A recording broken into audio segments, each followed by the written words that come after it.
Hey guys, Pastor Ben here with another video. I don't have a review and reflection per se for you today because instead of doing a review of one book, I want to kind of talk about what am I reading when I'm not reading books. And specifically, I'd like to kind of give a review of the primary publications that I read outside of just, the books that I read and things. So what I'm doing in this video is giving you a kind of snapshot and review of sorts of the different magazines that I typically read, most of in a month. So, kind of the rules for this, because this could become very broad.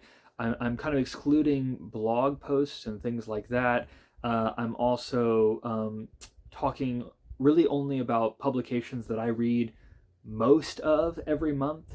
So there's obviously articles that pop up, in my feed. People send me things. I see stuff here and there. So I'm reading as widely as I can from different publications. But there are a few publications that I try to read pretty much every month, pretty much cover to cover. And that's what I want to talk about today. So the first of these is the denominational magazine of the Orthodox Presbyterian Church called New Horizons. So this is the magazine of the denomination that I have the privilege of serving in as a minister. So this is something that goes out not only to pastors in the OPC, but to church members. If you go to an OPC church, they'll probably have a couple of these out on a welcome table for you. And this is going to be the one kind of more church theological magazine that I try to read cover to cover, more or less, each month. You can find pretty much all this material online for free. They have PDFs and then different articles and stuff you can find. But it's a great magazine. I've actually been reading New Horizons even for years before I came into the OPC. I was in another Reformed denomination, but I found this to be a very helpful magazine. It's beautifully put together, very well laid out. They've got some great people working on it. Each month there's a different edition that comes, which will have a couple of different feature articles, sometimes on theology, sometimes church history, sometimes practical things. So it could be kind of a range of different issues. This is coming out in December, so they've got an article here on the incarnation and Christ's second coming and the link between those two things. They've got an article in here actually written by a member of my own church on our church's ministry to college students, so that was fun to read, and I got to write a little kind of sidebar for that, and an article on preaching and the regulative principle of worship, another article, Let Love Be Genuine. So you get kind of a cross section of different types of things there. And then beyond that as well, they have kind of reports or updates from different departments in the OPC, different committees in the OPC. So talking about ministerial care, Christian education, foreign missions, home missions. And then they have very helpfully at the back a prayer calendar. So this allows you to have something to pray for in the OPC every single day of the coming month. And it includes pictures of church planters and missionaries and things like that. And then in the very, very back, they've got kind of updates, people who have passed away, ministers who have been installed, churches that have been started or closed. So it just kind of keeps you abreast of what's going on in the OPC. And then book reviews. This is a great, great part of it.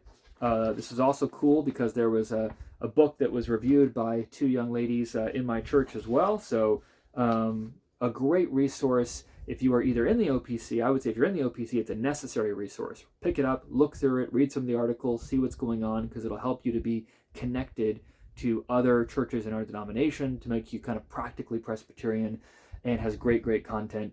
But even if you're not in the OPC, if you're anywhere in the evangelical, Presbyterian, Reformed circle, this would be a great magazine to get your hands on. This one kind of stands a little bit different than the others because most of what I'm going to show you now are dealing more with politics, culture, that kind of stuff. And I do read a lot of theological articles, but it tends to be here and there. It's not like I have one publication that I read cover to cover. So New Horizons is the first one I wanted to talk about today.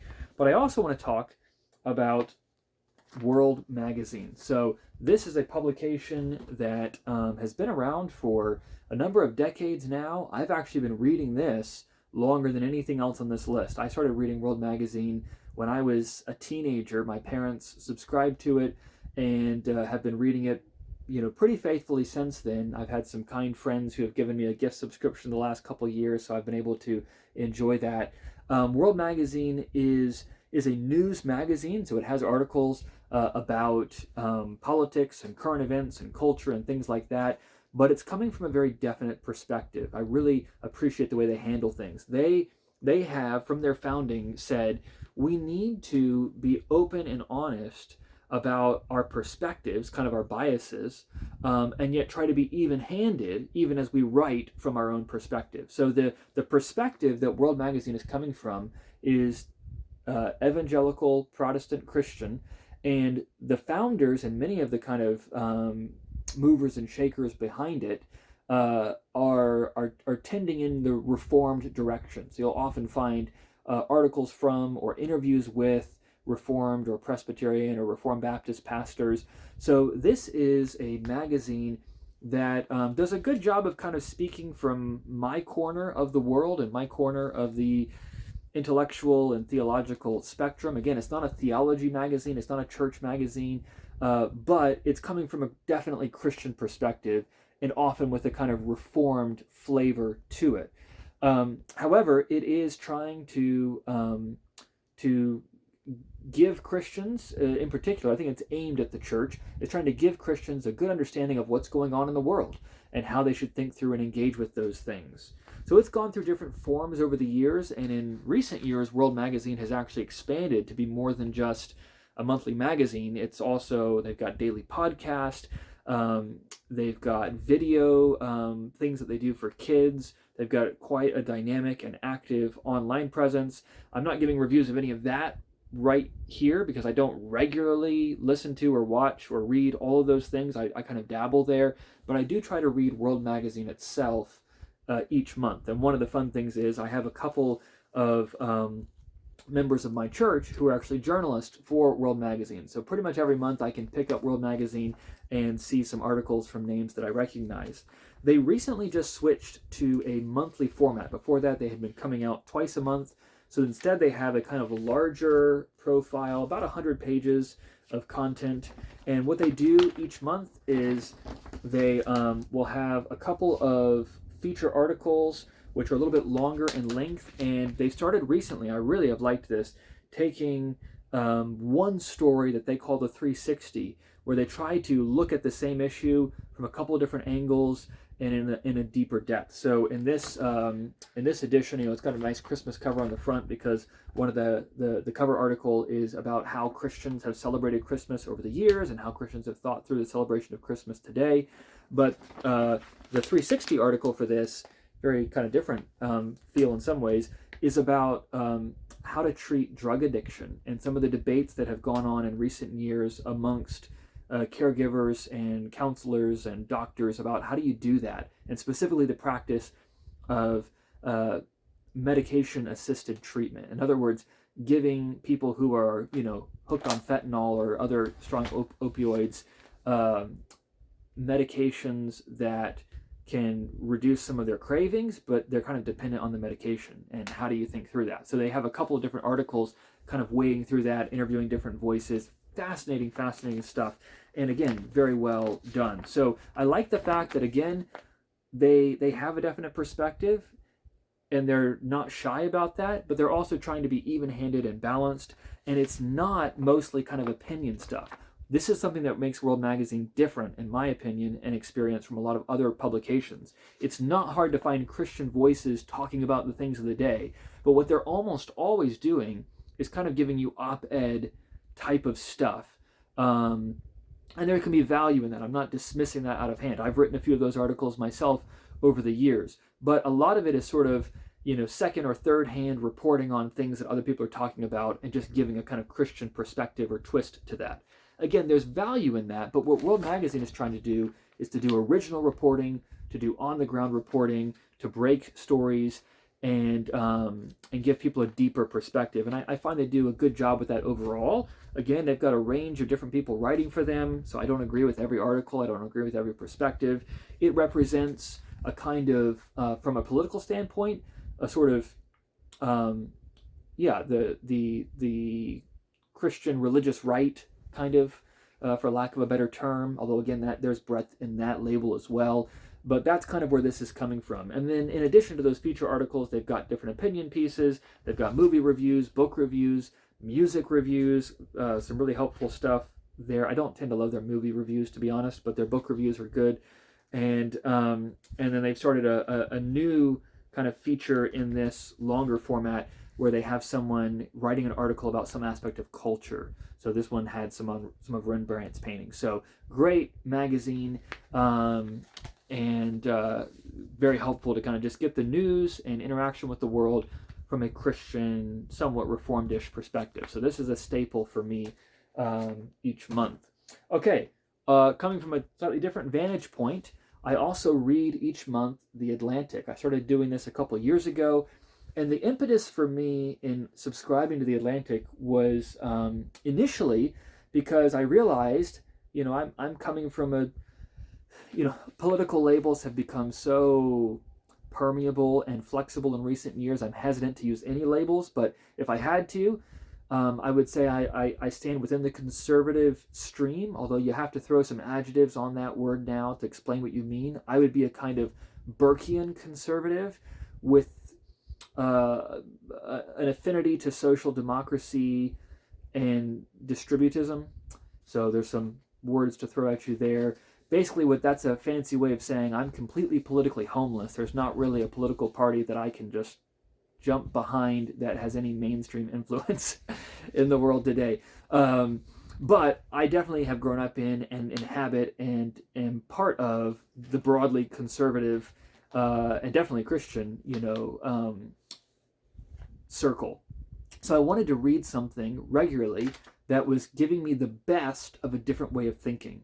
And I landed on The Atlantic. This is a magazine that has been around, publishing in America since 1857.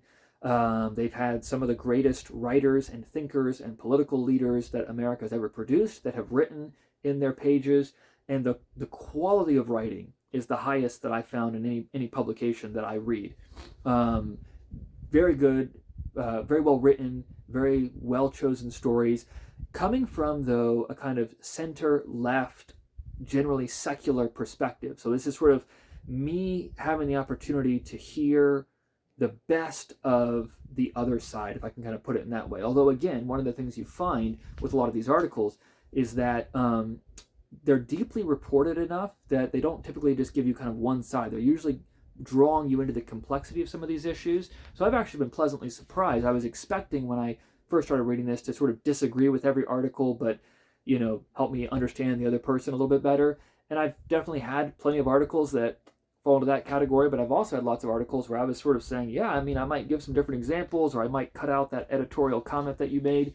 But I'm broadly sympathetic to where you're coming from or the point that you're making. So I think it's just a good example, and I would encourage you, whether you subscribe to The Atlantic or something else, whatever your political tendency is or your cultural tendency is, read something regularly that's from the other vantage point.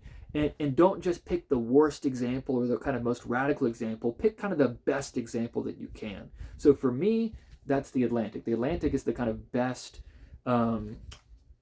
spokesperson for a different way of thinking about things. And it's helped me to identify areas of agreement and overlap that I wouldn't have expected, and also to clarify some of those real dividing lines and differences that exist between my worldview and theirs. But they've always got, again, kind of similar format to what World Magazine is doing. They'll have 3 or 4 kind of feature articles, which are usually fairly long and in-depth, even more so than what you'll find in World Magazine. And then they'll have a couple of, book reviews and music reviews, different articles or dispatches, shorter pieces on different things. But I've always found it profitable. So I try to read this every month. And again, it gives me a different perspective. And I've kind of learned to trust the editors and the writers. There's been a number of times where I've sort of looked at the headline of an article and thought, that doesn't sound super fascinating. But in last month's edition, I just finished reading, they had an article about, the headline was just like, a guy who's been on death row for 5 decades. And I thought, that sounds interesting, but I don't know if I have time. And I thought, I'll go in and read it. And it was fascinating. It was about this Japanese boxer who was falsely accused of murdering someone, kind of imprisoned on sham evidence, and then he had to deal with his imprisonment. He ended up going insane in the midst of that. but they used that very powerful story. They told it beautifully and very well, but then also used that to talk about the way that Japan approaches criminal justice, and it's very different than the U.S. in some ways. And so, how do you kind of weigh those things? What are the strengths? What are the weaknesses? So, again, just fascinating, interesting articles, often giving a kind of unexpected perspective. So, I really like The Atlantic, although, again, often find myself disagreeing with certain perspectives. Okay, jumping to the other end of the spectrum again, I also read every month this little, it's not exactly a magazine, kind of a newsletter publication, but it's called Imprimis. This is put out by Hillsdale College. So these are mostly, they send out one of these each month. It's free to subscribe to, and it's usually a couple pages long, 4 or 5 pages long, and it's usually a kind of print version of a speech or address that was given somewhere. So if you're familiar with Hillsdale College, they are one of the moving and shaking institutions within the politically conservative realm. And I read this because this gives me a window into what you might call think tank conservatism. So this is not like the Daily Wire or the Federalist or something kind of at a popular level, although it is often somewhat popular in its presentation. But the thinkers behind it are usually significant thinkers. You know, these are people who have numerous degrees, often from Ivy League schools. This article, for example, in October's edition, Kevin Roberts is the president of the Heritage Foundation. He has a bachelor's from University of Louisiana, a master's degree from Virginia Tech, PhD in American history from University of Texas. He's worked with different institutions of higher learning and policy, centers and things like that. So again, this is somewhat in the same vein for me as The Atlantic, although they're very different publications, because what I'm trying to do is kind of give myself the best articulation of different vantage points. So this is kind of a good articulation of a center-left publication. World Magazine is a good articulation of a kind of center-right, religious right perspective. And then Imprimis is giving me kind of the best articulation of what's become the more mainstream kind of Trumpian conservatism, which is not really the branch of conservatism I would see myself in, generally speaking. Again, I'm more of a Burkean conservative, if you want to use that term. But I want to hear the best arguments for every side that I can. So Imprimis does a good job of giving me the best argument possible for a different vantage point. Let me talk about one last publication, and then I'll wrap this up. So the ones I've talked about so far, New Horizons, World Magazine, The Atlantic, and Imprimis are all print publications that I subscribe to and get in my mailbox and try to read. The only other one that I read regularly, but I don't get a physical copy of, is a news group called The Dispatch. So this is an all online news publication. So it's doing a lot of what like a daily newspaper would do, but it's doing it all online, so I don't have anything to actually hold up for you. But I've been reading The Dispatch for the last couple of years now. It actually only started, 5 or 10 years ago, so it's not super old, but it has become pretty well established. Again, I talked about kind of the spectrum of things. The Dispatch is coming from a kind of traditional conservative, meaning kind of like Reagan conservative standpoint. So it's representing what would have been the probably Republican conservative mainstream pre-Trump. And they're very much not Trump's fans. So again, it gives me a kind of spectrum. That's what I'm going for. As a pastor, as a person, I want to get inside how different people think, and I want to understand the best arguments possible for a range of views and perspectives. I've got my own views and perspectives, but I'm trying to hear from and listen to as many intelligent people as possible, give the best case possible for their vantage point. So the Dispatch occupies that kind of Reagan conservative position. They have quite a few articles. The heartbeat of it is a publication called The Morning Dispatch, where they will give you kind of the news from the day and usually one deeply reported article on something that's happening in the world and in the political realm. It has a very political bent to it. So whereas like World Magazine and The Atlantic will talk about political things, they're looking at the world from a much more holistic vantage point. The Dispatch is very much American politics and things that affect American politics. So you might talk about what's going on in Syria or what's going on in Georgia or what's going on in China, but it's always through the lens of how does this affect America politically. So I would be the first one to say the Dispatch is not for everybody. A lot of people love following sports. I'm not really a sports guy. I love playing sports, but I don't love following sports. The one exception to that is American politics. American politics is my sport of choice. So I really like reading something like the Dispatch, which gives me a kind of very inside the beltway, wonky, policy heavy, here's what's going on in Washington today kind of thing. Most people probably don't want that. Most people probably don't need that.